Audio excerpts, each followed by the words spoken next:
ایک معصوم 7 سالہ بچہ شہید ہوا اور مختلف علاقوں میں ہماری مسجدوں کو شہید کیا گیا اور معصوم شہریوں کو شہید کیا گیا، تو الحمدللہ اس ملک کی افواج فورسز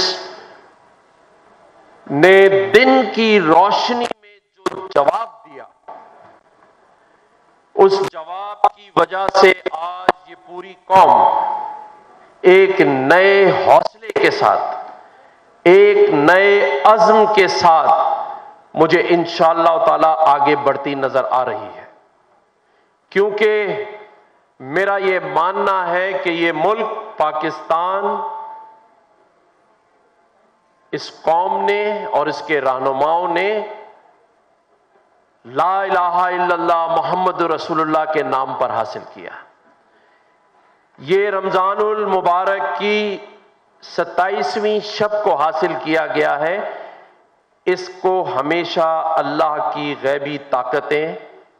سپورٹ کرتی رہیں گی اور انشاءاللہ تعالی اس کے اثرات بھی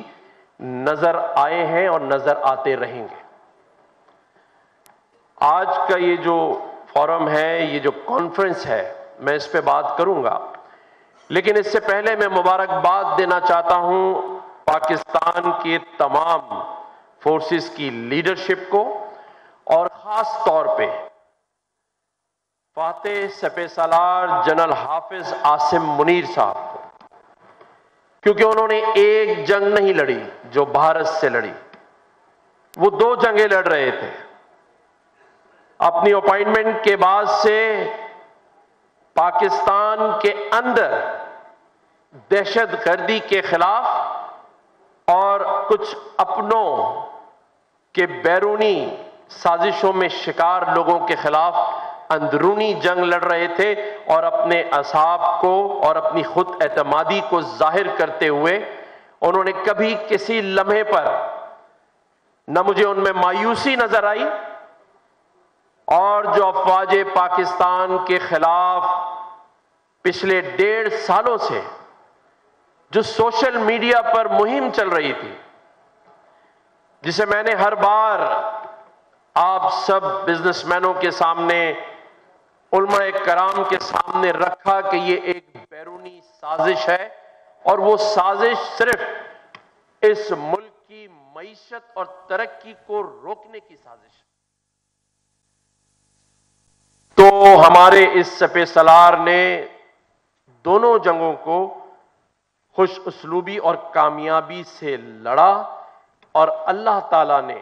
اس قوم کو وہ کامیابی نصیب کی ہے جس سے آج پاکستان کی یہ قوم دنیا بھر میں فخر سے سر اٹھا کر چلنے کے قابل ہو گئی ہے۔ آج اس خطے میں جو بھارت چاہتا تھا، یعنی کہ وہ اس خطے میں جو عدم توازن اور اپنی بالادستی چاہتا تھا، الحمدللہ اس پوری قوم نے اس عدم توازن اور اس کی اس بالادستی کو آج اس خطے افواج پاکستان نے بھارت کو دن کی روشنی میں جواب دیا۔ گورنر سندھ کامران ٹیسوری خطاب کر رہے ہیں۔ وہ مختلف چیزیں ہوں کیوں کر رہا ہے؟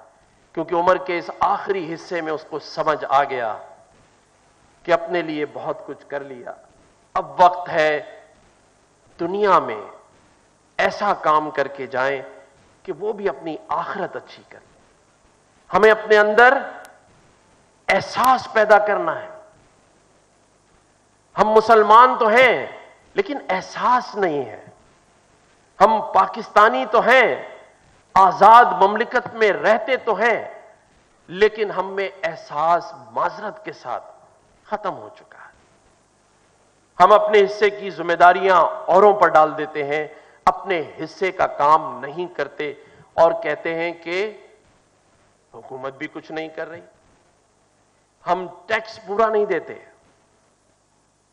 ہم ٹیکس کو اصل میں چوری سمجھتے ہیں۔ کہ ہم ملک کا ٹیکس چوری کر لیں، اور اس میں کچھ حد تک آپ اس لیے غلط نہیں ہے کہ آپ دیکھا کہ ان ٹیکسوں کا استعمال ملک میں صحیح نہیں ہوا، اعتماد کا فقدان ہے۔ لیکن میں نے جیسے کہا کہ اب یہ ملک 10 مئی 2025 سے ایک نئی سمت کی جانب رواں دوا ہے۔ اس خطے میں آپ کے پاسپورٹ کی ویلیو بڑھ گئی ہے، ہم خود سے فخر سر سے بلند کر رہے ہیں، ہم میں ایک عزم آ گیا ہے کہ ہم نے اپنے سے 3 گنا زیادہ بڑی طاقت رکھنے والی افواج کے ملک کو دنیا میں سفارتی سطح پر اور افواجی سطح پر نصب و نابود کیا اللہ کی مدد سے،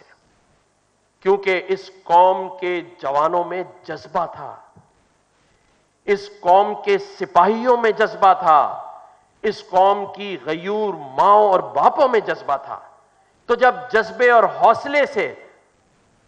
3 گنا زیادہ بڑی فوج سے جنگ جیت گئے، اور یہ عین ممکن اس لیے ہوا ہے کہ 1400 سال سے اسلام کی ہسٹری اٹھا کر دیکھ لیں، خلفائے راشدین سے لے کے اب تک جو مسلمان سپہ سالار حافظ قرآن ہوتا تھا یا اسلام کے اصولوں پر کاربند ہوتا تھا، اس کی فوج کی تعداد چھوٹی ہوتی تھی، دشمنوں کی 4 گنا بڑی ہوتی تھی، لیکن اس سپہ سالار کا جو ہیبت اور اس کا وزن ہوتا تھا وہ 4 گنا بڑی والی فوج پر ہوتا تھا۔ تو آئیں ہم صنعتکار، بینکار وہی حوصلہ، وہی عزم لے کر معیشت میں بھی اس ملک کی برابری کرنے کے لیے نکلے جس سے ہم نے آج افواجی برابری کر لی ہے، اور یہ ہو سکتی ہے۔ یہاں حمزہ تبانی جیسے نوجوان بیٹھے ہیں، زبیر موتی والا جیسے نوجوان بیٹھے ہیں، لیکن یہ وہ NO9 والے نوجوان ہیں، لیکن نوجوان ہیں۔ اسی لیے میں کہتا ہوں کہ ہمارے پاس سرپرستی ہے بشیر فاروقی صاحب جیسے لوگوں کی، منیب الرحمان صاحب جیسے لوگوں کی، راغب صاحب جیسے لوگوں کی، ہمارے مفتی رحیم صاحب جیسے لوگوں کی۔ تو حوصلہ چاہیے، کر سب سکتے ہیں، احساس چاہیے، حاصل تو کر کے دکھا دیا نا۔ جس افواج پر انگلیاں اٹھاتے تھے، جس کے کردار پر انگلیاں اٹھاتے تھے، اور جب پورے سال سے افضل چامڑیا بھائی گواہ ہیں، جب میں افواج پاکستان کی، اس کے سپہ سالار کی، اس کی سرحدوں کی بات کرتا تھا تو کچھ لوگ ناراضگی کا اظہار کرتے تھے، کہتے تھے آپ ہر بات میں افواج کو کیوں لے آتے ہیں؟ میں کہتا تھا جس ملک کی افواج اور سرحدیں مضبوط نہیں ہوں گی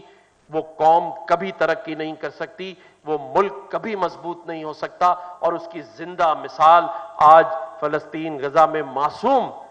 لوگوں کا شہید ہونا ہے، جس پر ہم سب کی، تمام اسلامی ممالک کی بے حسی اور خاموشی آخرت میں ہم سے سوال کر رہی ہوگی اللہ کے سامنے،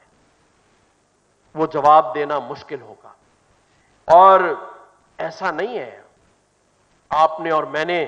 قبرستانوں میں وہ قبریں دیکھی ہیں جو اس لیے نہیں لڑے کہ انہیں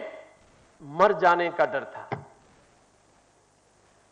آج جس ڈر سے ہم نہیں لڑ رہے وہ قبریں تو بننی ہیں، نہ پیدا ہونے کا ہمیں پتا تھا، نہ مرنے کا ہمیں پتا ہے۔ یہ جو بیچ کا سفر ہے اس سے نہیں ذہن کو لڑاؤ، اپنے دل سے پوچھو کہ وہ معصوم فلسطینی مسلمان کیا آج اپنے لیے ہمیں یا ہمارے منتظر ہیں یا نہیں ہیں، اور اگر ہیں تو اس میں ہمارا کیا کردار ہے؟ کیا ہمیں اسرائیلیوں کا ڈر ہے؟ کیا ہمیں امریکیوں کا ڈر ہے؟ یا ہمیں مر جانے کا ڈر ہے؟ مرنے کے بعد تو قبر بنے گی، لیکن اگر شہید ہوتے ہیں تو پھر جنت میں گھر بنے گا۔ یہ میرا ایمان ہے اور تمام مسلمانوں کا ایمان ہے۔ لیکن خدا را احساس پیدا کر لیں، ہمیں احساس سے ہی زندہ ہونا ہے۔